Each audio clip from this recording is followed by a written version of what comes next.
ચલો અદબ વર્દો. આ ખોરાકની થીમ ચાલુ છે તો આપણે ચોખામાંથી શું બને છે એ કહેવાનું, બરાબર? ચલો કિશુ, ચોખામાંથી શું બને?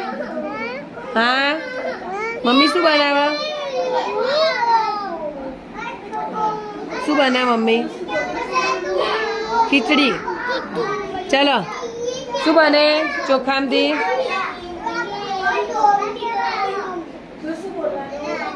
ભાત.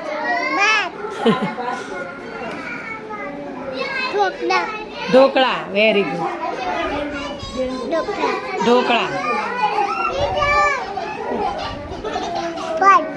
ભાત. પાપડ. સરસ. ખીચું. ઇડલી.